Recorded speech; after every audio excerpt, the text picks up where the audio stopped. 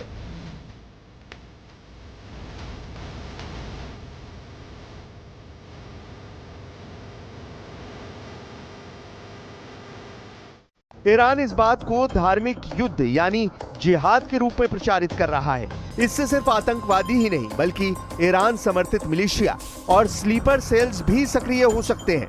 Target पर हैं दुनिया के सबसे सिक्योर व्यक्तियों में से एक डोनाल्ड ट्रंप।